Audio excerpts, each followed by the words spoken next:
पश्चिम बंगाल मतलब ममता बनर्जी, सीएम ममता बनर्जी, दीदी ममता बनर्जी पिछले कई दिनों से बंगाल में खेला होबे की तैयारी चल रही है। उस खेले की शुरुआत बंगाल विधानसभा चुनाव से ठीक पहले एसआईआर की प्रक्रिया के जरिए और ईडी के छापे के जरिए हो चुका है।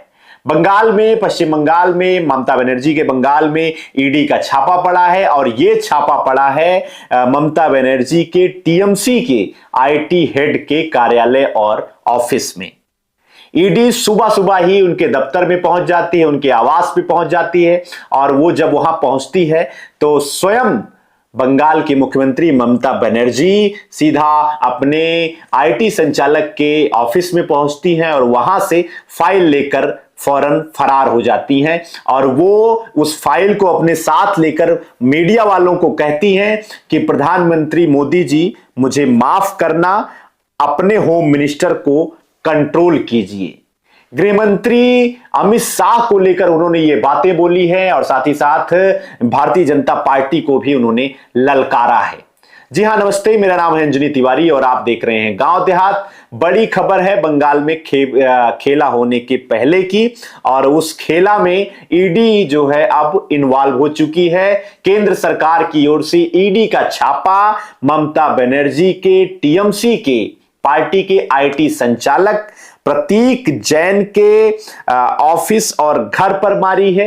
गुरुवार को सुबह सुबह ही मनी लॉन्ड्रिंग के केस में जो है ये छापा डाला गया और ये छापा करीब 6 बजे जो है प्रतीक जैन के कार्यालय पर पहुंचा। 11:30 बजे तक मामला जो है बढ़ता चला जा रहा था और इसी दौरान कोलकाता पुलिस के पुलिस कमिश्नर भी जो है पहुंचते हैं और थोड़ी देर बाद सीएम ममता बनर्जी खुद जो है लाउडन स्ट्रीट स्थित जो है प्रतीक जैन के घर पर पहुंचती हैं, अंदर गई और वो आईपैक के ऑफिस में भी गई और वहां से उन्होंने अपने साथ फाइल लेकर पार्टी की फाइल और पार्टी के कागजात लेकर वहां से पुलिस सुरक्षा के बीच में निकल कर बाहर आती हैं और उन्होंने मीडिया को संबोधित किया कि किस तरीके से बंगाल में जो है केंद्र सरकार और प्रधानमंत्री नरेंद्र मोदी और गृह मंत्री के जो है उनकी ओर से ईडी का छापा जो है डलवाया जा रहा है। उन्होंने साफ शब्दों में कहा कि गृह मंत्री जो है उनकी पार्टी के दस्तावेज उठवा रहे हैं और गृह मंत्री को प्रधानमंत्री नरेंद्र मोदी कंट्रोल में करें। ये पूरी जो घटनाक्रम है वो बंगाल की सियासत को गरमा दिया है। बंगाल में इस साल 2026 में विधानसभा चुनाव होना है और उसके पहले ईडी की जो है छापेमारी है मनी लॉन्ड्रिंग के केस में, आईपैक के ऑफिस में, प्रतीक जैन के ऑफिस में जिस तरीके से ईडी जो है छापामारी कर रही है, कहीं ना कहीं इसको लेकर ममता बनर्जी और उनकी पार्टी में जो है एक डर का माहौल बनाया जा रहा है, ऐसा ममता बनर्जी स्वयं कह रही हैं। ममता बनर्जी ने पत्रकारों से उस दस्तावेज के साथ बात की और उन्होंने मीडिया को संबोधित करते हुए कहा कि बंगाल में एसआईआर कराकर जो है प्रधानमंत्री नरेंद्र मोदी बंगालियों का वोट कटवा रहे हैं, उनकी नीतियों को हड़प रहे हैं, बंगाल को लूटने का काम कर रहे हैं, फर्जी केस में फंसाने की पूरी तैयारी कर रहे हैं, उनकी पार्टी के दस्तावेज को उठवा रहे हैं। स्वयं गृहमंत्री अमित शाह इस पूरे काम में जो है संलिप्त हैं, उनकी ओर से ईडी छापेमारी कर रही है। ईडी की मदद से जिस तरीके से ये काम प्रधानमंत्री नरेंद्र मोदी और गृह मंत्री करवा रहे हैं, उससे वो बंगाल में एक भी सीट जीतने में नाकाम रहेंगे।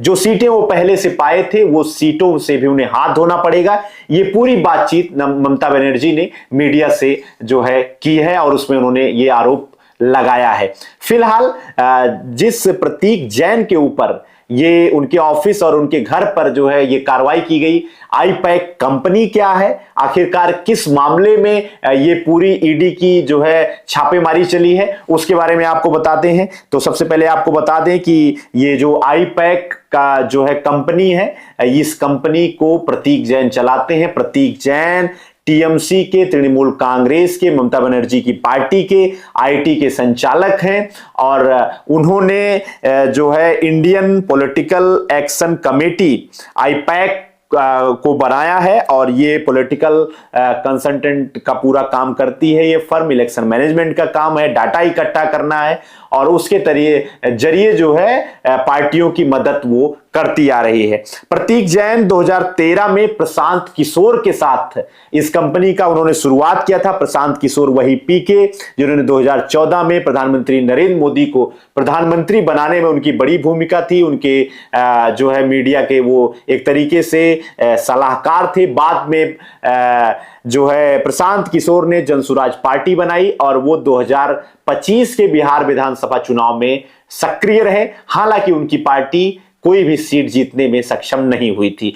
2013 में प्रतीक जैन और प्रशांत किशोर ने इसकी शुरुआत रखी थी। उस समय आईपैक का जो नाम था वो नाम था जो है कैग था और सिटीजन फॉर अकाउंटेबल गवर्नेंस, ये पूरा जो है उस फर्म का नाम था।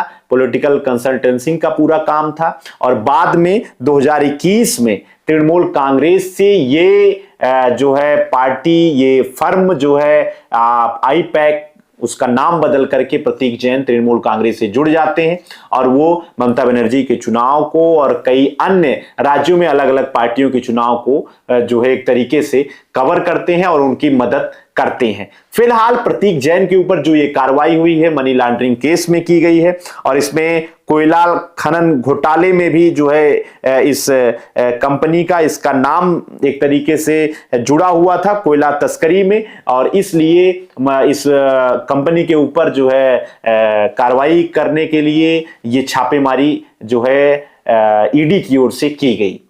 आज के इस पूरे घटनाक्रम को देखते हुए बंगाल में जिस तरीके से सियासत चल रही है उसमें इस पूरे घटनाक्रम का प्रभाव जरूर पड़ेगा। फिलहाल ममता बनर्जी एक बार फिर से मोदी सरकार और भारतीय जनता पार्टी केंद्र सरकार के ऊपर हमलावर हैं और वो कह रही हैं कि उनकी पार्टी के दस्तावेज को होम मिनिस्टर अमित शाह जो है उठवा रहे हैं और उनको पीएम मोदी अपने कंट्रोल में गृह मंत्रालय को जरूर लें और ईडी की कार्रवाई कहीं ना कहीं ममता बनर्जी के छवि को एक तरीके से प्रभावित करने का काम करेगी और जो आईपैक कंपनी है उसके ऊपर भी इसका जो है दूसरा प्रभाव, नकारात्मक प्रभाव जरूर पड़ेगा।